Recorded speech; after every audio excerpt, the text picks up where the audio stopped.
The British Prime Minister Keir Starmer has called the Russian President Vladimir Putin's response to the American proposed ceasefire just not good enough. Now, Keir Starmer was in fact addressing the media after hosting a virtual summit of about 26 nations to discuss support for Ukraine in case a ceasefire is agreed or not agreed upon. Now, asserting what he called the coalition of willing is growing, Keir Starmer has urged Vladimir Putin to prove that he's serious about peace and to sign up to the Ukrainian ceasefire proposal. The British Prime Minister has further urged the world leaders to keep up the pressure on Russia. President Zelensky has shown once again, and beyond any doubt, that Ukraine is the party of peace.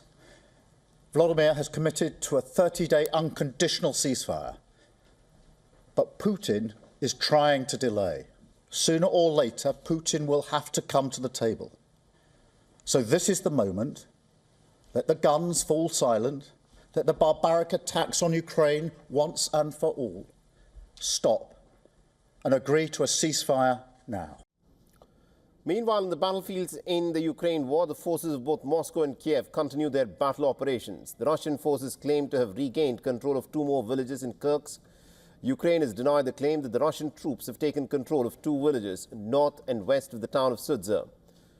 The Ukrainian President Zelensky has also denied Putin's claims that Kievan forces are completely encircled in the region. But remember, this is not a claim just by Vladimir Putin. It's also been said by Donald Trump as well. On Saturday, the Russian Defense Ministry claimed that its troops had shot down about 126 Ukrainian drones overnight.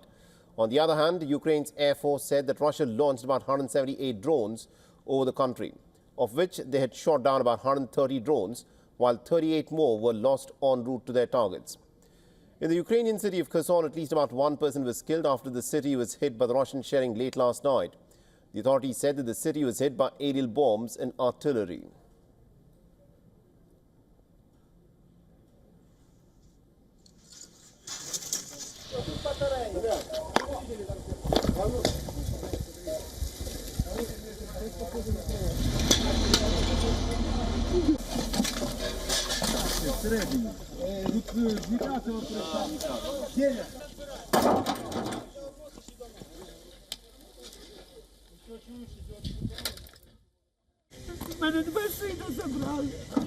I have 2 sons who were taken away.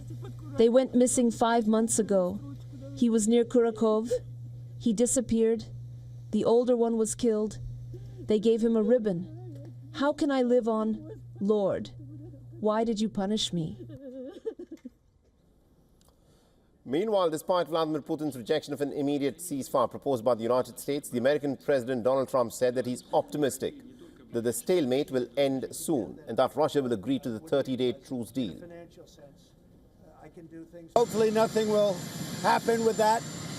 I've asked them not to let anything happen, and I hope that nothing happens.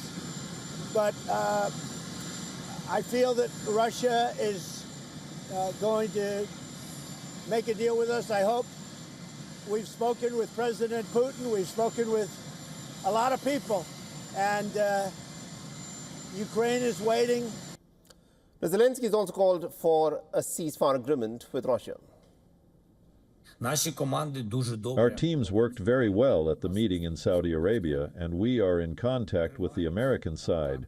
We, Ukrainians, are very constructive, and it is important to push Russia to be constructive, to end all these Russian manipulations that can only prolong the war. Now, the last 24 hours since the U.S. envoy met with Vladimir Putin, heavy shelling has taken place from both sides. NATO allies are now ramping up pressure on Putin. The question, of course, is whether a ceasefire deal will be struck at all, and how will both sides abide by it. For all the latest news, download the WION app and subscribe to our YouTube channel.